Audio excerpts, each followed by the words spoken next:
Hiroshi Tanahashi has been the president of New Japan now for about 6 months. This week, he addressed the media alongside the representative director, Hitoshi Matsumoto, the representative director of New Japan, and Bushiroad CEO Takaki Kidani. They had a press conference and came up with a 10-point plan to change the direction of New Japan's business. So Tanahashi took over at a time when things are down. Compared to where they were years ago, they are down for New Japan. It's not hard to see. And there's a lot of different reasons for that. A lot of talent has left the company. They have just been bleeding talent in many ways. They lost Okada, Will Ospreay, Jay White. I mean, those are some of the biggest names that they had. Kota Ibushi goes back a little bit farther than that, but they've lost a lot of talent. They've dealt with all kinds of issues, and there's, economic issues in Japan that have also not helped their cause. But I said it earlier, the fact that they even had to have a press conference like this tells you they're aware that there are problems, and they are at least taking steps to try to address what they are. So I want to read to you this 10-point plan that they have proposed, and I'll chime in here as we go along. Point number 1. Give more chances to younger wrestlers. Tanahashi said that if they give more opportunities to younger wrestlers, they will be able to draw better. Which is that's a very easy kind of cause and effect thing. If you take younger, less established talent and you give them opportunities, then in theory, yes, they will draw better. That's not always the case. You could give somebody an opportunity. My God, Roman Reigns had tons of opportunities when they were shoving him down our throat as the new babyface when he clearly was not ready for that spot.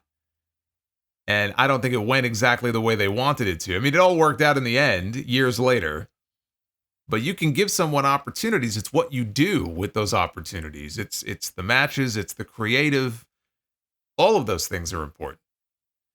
I say creative. I know, they don't have a weekly episodic show in the way that WWE does, but still, they tell stories in New Japan like they do anywhere else. You just got to tell the right ones. You got to tell the ones that people want to actually watch and invest in.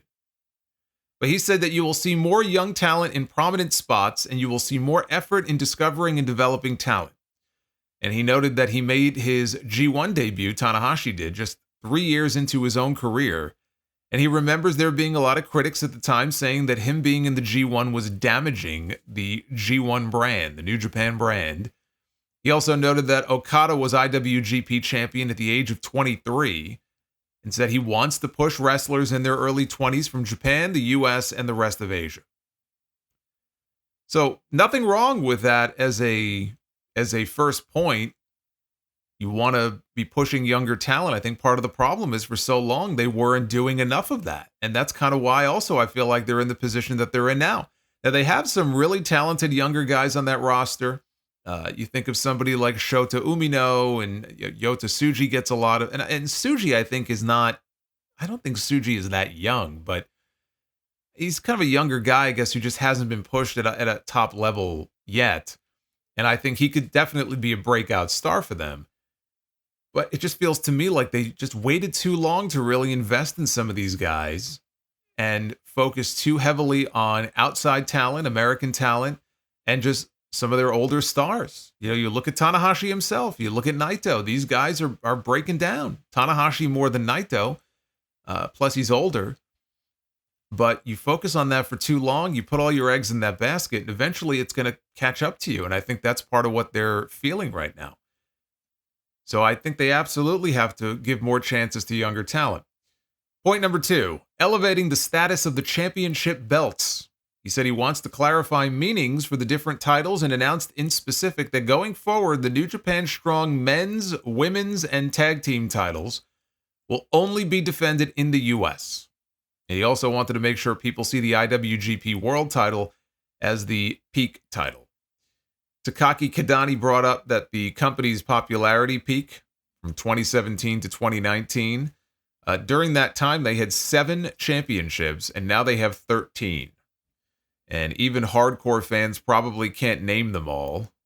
I can't name them all. I don't think I can name them all. I mean, I know they have the IWGP World Heavyweight title. They have the IWGP Tag titles, the Junior Tag titles. They have the Junior Heavyweight title. They have the... Well, you know what? I guess they don't have the Intercontinental anymore, and they got rid of the U.S. They have the Never title. They have the Never six-man titles. And that's about all I got. Plus the Strong titles. I'm sure I'm missing some. So yeah, they have too many titles.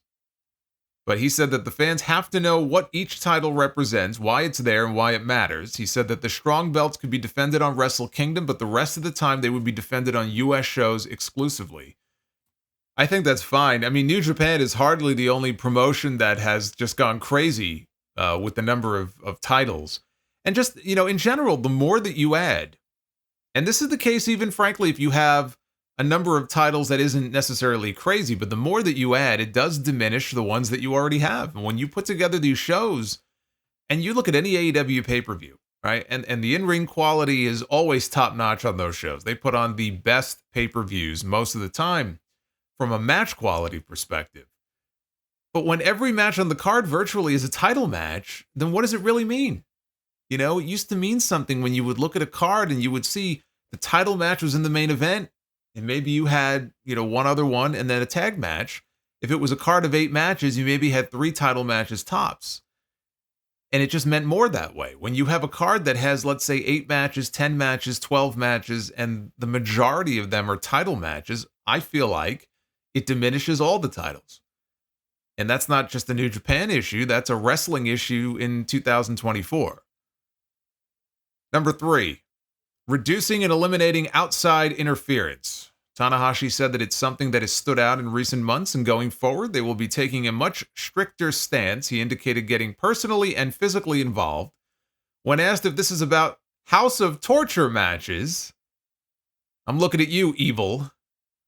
Tanahashi said there have been a lot of comments on social media and them specifically. So he wants to make sure something is done. He said this is the one issue that fans have expressed their displeasure about more than any other. Yeah, I wonder why. You know, that's the sort of thing you would see. That's like the Western influence of pro wrestling on New Japan. You wouldn't see shit like that before over in Japan nearly as often as you get it here in the States. And I could see that being an issue. So yes, by all means, let's fix that. Point number 4, increase the prominence and status of honai. Tanahashi said that he wanted to add more wrestlers and younger wrestlers to honai. My understanding is that it refers to wrestlers, I believe babyfaces, who compete in a very straightforward, sportsman-like way, I believe is what that's in reference to. Point number 5, strengthening their ties with Stardom. We announced before that Stardom will become a fully owned subsidiary of New Japan as of the end of June. You will see improved operating efficiency between the two companies, as well as improved scheduling, cross-promotion, and more Stardom wrestlers competing in New Japan in the near future as we work to grow both promotions. There will also be a crossover event to come later this year with more details to be announced very soon. Point number 6, strengthening ties with AEW. Tanahashi said, I wrestled in Las Vegas for AEW on May 25th, and while I was in America, Kadani and I met with Tony Khan to talk about how we can continue to cooperate with one another in the future. On June 30th, the third Forbidden Door event will present a lot of exciting matchups that New Japan fans will love to see. And to me, that's a plus. I do think the Forbidden Door shows have also lost a lot of luster. It was a very novel concept at first. We just were not used to seeing something like that on the national stage as like a major pay-per-view. And then even last year, but now it's year 3. It's going to get harder and harder, I think, for them to keep these shows interesting. I'm not saying they should just not do anything together, but I think, you know, them strengthening their ties and trying to find new ways and more exciting ways to work together. It's fun for the fans, and it's probably fun for the talent too, who like working with each other. So I think any way that they can strengthen that relationship, I think, is a positive. He said, having said that, there is the perception that New Japan is treated as a sub-brand or is looked down on by AEW. Some of that perception of New Japan being behind comes from the economics at the moment, but the truth of the matter is AEW's strengths and New Japan's strengths are different. From development of talent from scratch to a historical and traditional perspective, there's a lot New Japan can offer that AEW cannot. So there's a lot that we can do together, and while much of it isn't something we can discuss right now, there is a lot that we will do. But the idea that New Japan is the inferior partner is not correct. We are absolutely on an even footing, and that is something that we will prove in the near future. I mean, financially, they may not be on the same footing, especially if Tony Khan gets anything close to what he's looking for in this media rights deal. So in that regard, AEW is definitely above New Japan. But he's right in that they each have their own strengths, and he's right also when he says that one thing New Japan is probably better at than AEW is cultivating new talent. You know, AEW does not have a developmental system. They don't have a performance center. They have Ring of Honor. That's what they have. People they don't want to use on AEW television or who may not be ready for prime time, they give them a spot there. But they're not developing talent. That's the one big mechanism that AEW does not have, that WWE does. And New Japan, to a lesser degree, I mean, they've got, the dojo and they send people off for excursion. It's just a different way of doing things. AEW doesn't have that. I mean, I guess the closest thing, they just sent Jack Perry. They banished him to New Japan. They sent him on excursion, and now he's back.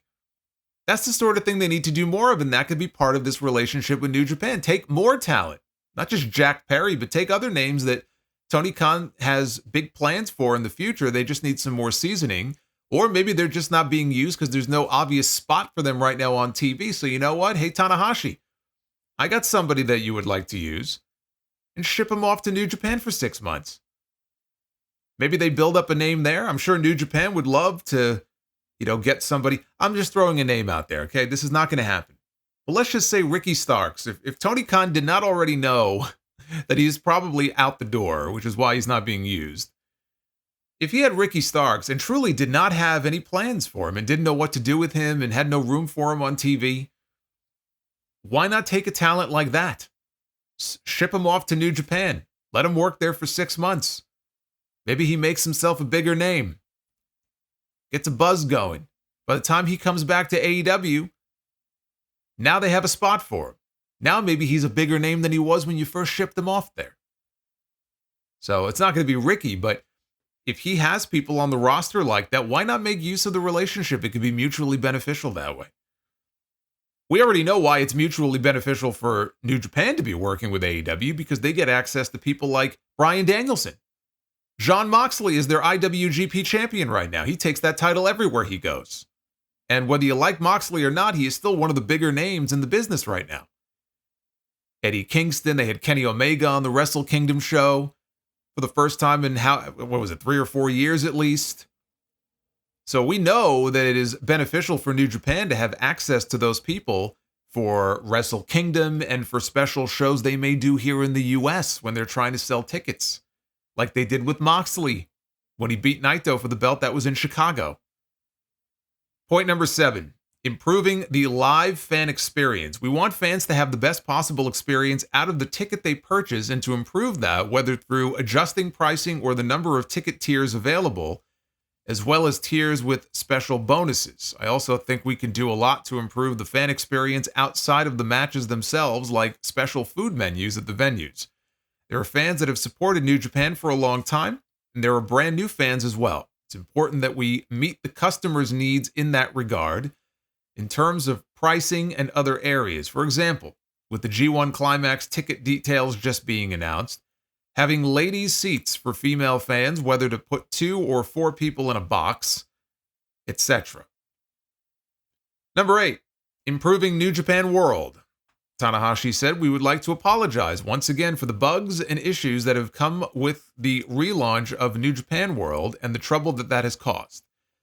As the old New Japan World system was showing its age, the intent was to transfer to a new system that was better suited to a modern global audience, but this brought with it more issues than we had anticipated.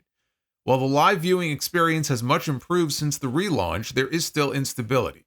Working alongside TV Asahi, We will address these issues to give a completely stable viewing experience, as well as better search functionality and improved archives. Hey, maybe you can work on Peacock while you're at it.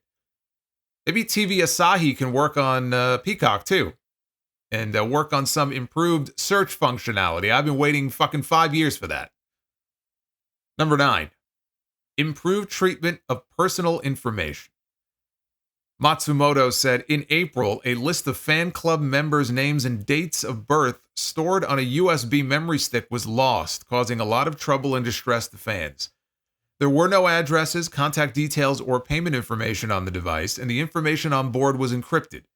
Though the device itself has not been found since, we have no evidence that any information has been used by third parties. With fans' utmost trust in mind, new policies and improved employee training is being put into place to ensure this does not happen again. Yeah, I will tell you, having dealt with data breaches like this with clients of mine over the years, it is very important in situations like that to be as transparent as you possibly can be. The worst thing that you could do is not be totally forthcoming when there is a breach. So I applaud them for, being upfront about it. At least that's the indication that they were upfront with it. I mean, it's kind of sad that I even feel like I have to sit here and give a company credit for telling people that, hey, your information may have been stolen. But you'd be surprised how many people go into panic mode and try to figure out ways around it. What can we share? What should we not share? Always, in a situation like that, transparency is the way to go. At number 10, sponsorships. News recently came out that one of our sponsors, LEC Company Ltd., will be ending their sponsorship in June. We are deeply grateful to LEC for their years of support, and they have been greatly appreciated. That said, with the strength of current ticket, content, and merchandise sales, LEC's departure as sponsors will not cause any significant damage to New Japan. Again, we are grateful for what they have done for us, and we will be continuing to improve our relationships with our current sponsors, as well as introducing new partnerships as New Japan continues to grow even stronger. Tanahashi also had one more comment in his final remarks. He said that he is planning on winning the IWGP title one more time. I see he's learned from Vern Gagne. Vern would be proud.